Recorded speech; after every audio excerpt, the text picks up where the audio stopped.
ene hara koko Barça jokki bastoni fof ko Real Madrid o sakkitoto signude si tawi woni ɗa faala humpitade fenno ni ko woni feƴƴide kon télé makko yata ka football haray waɗu patiente naten en détail hande actualité ji ɗin fuɗɗoray Arsenal.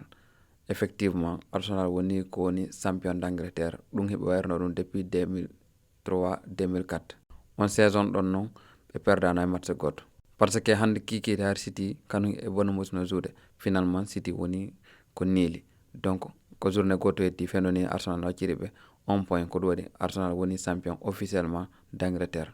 ɓeyni noon kumpay kun ɗo kadi kumeta Max Doman woni ko kumbatiri record on kanko woni plus jeune joueur de l'histoire à avoir remporté la Premier League. Hari ko jogiti o record on ko Phil Foden 17 ans 350 jours kankon ko 16 ans et 139 jours.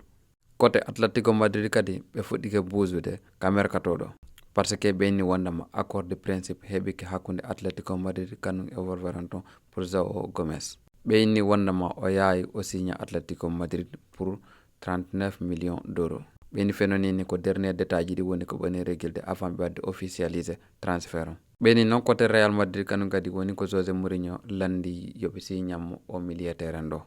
ɓeyni no wondema Sporting landoto 50 millions d'euros mais oɗo ko Mourinho tigi woni ko landi yoɓe signamo mo. ko ɗum ɗo woni différence hakkunde Angleterre kanum e Espagne. Ndarɗo ɓeyni o Burnley kanum gagnoto 50 millions d'euros pourtant ko cippiɓe deuxième division. Barça kanum gañiɓe Liga on ko 46 millions d'euros incroyable cippiɗo Angleterre on har koye ɓata mbuudi kono ɓuuri champion o Espagne.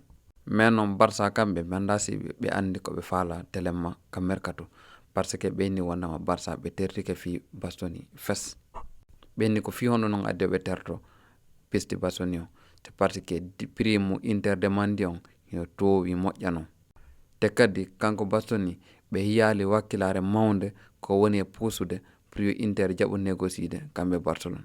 ɓeyni ko ɗum waɗi Deco tertike dossier makko officiellement.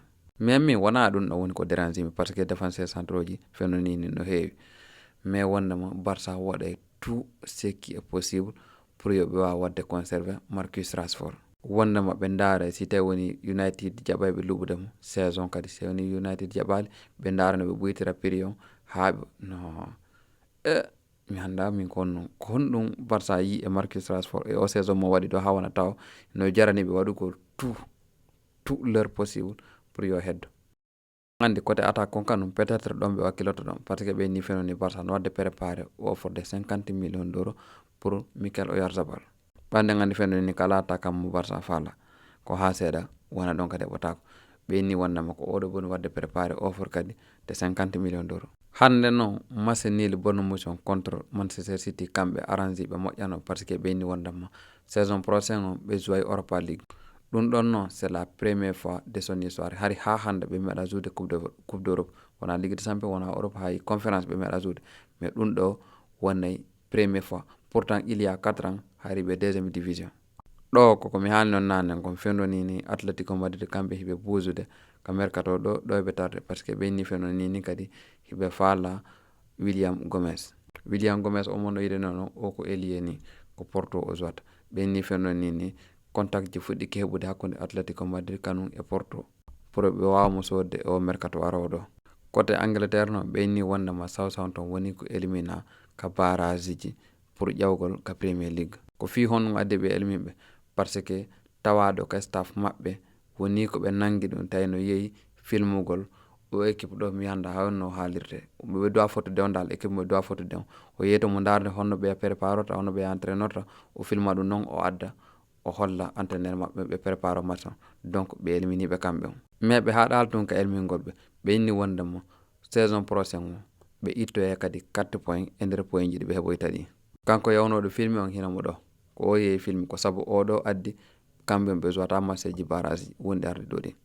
hande noon tirage qualification coupe d'Afrique des nations arowo ɗon 2027 woni ko waɗa bon ko ɓuuri intéressé ko ka Guinée on Guinée kaka poule 2 ɓe woni ko kamɓe Afrique du Sud e Kenya e Érythrée e siko honno sa renaki noon hay ɗo Guinée no wawi ronkude qualifié ɗo par ce que si ari na on yejjude ɗon andi kombo elmini ɓe hikka ka o coupe d'Afrique feƴƴuɗo ɗo kombo waɗi ɓe juugo on andi kombo donc hinɗo tirage complet on. Groupe A on ko wonton ko Maroc, Gabon, Niger et Lesotho. Groupe B on ko wonton ko Égypte, Angola, Malawi et Soudan du Sud. Groupe C on ko Côte d'Ivoire, Ghana, Gambie et Somalie. Hikka ɗon kadi groupe E on Congo, kañum e Guinée équatoriale, Sierra Leone et Zimbabwe. Hikka ɗon kadi Burkina Faso, Benin, Mauritanie, kañum e Centrafrique. Groupe G on ko Cameroun, Comore, Namibie et Congo. Groupe H on kadi ko hikkata ɗon ko Tunisie, Uganda, Libye et Botswana. Hikka ɗon kadi Algérie, Zambie, Togo et Burundi.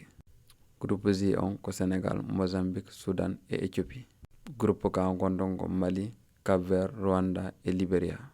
Dernier pool on Nigeria, Madagascar, Tanzanie et Guinée-Bissau.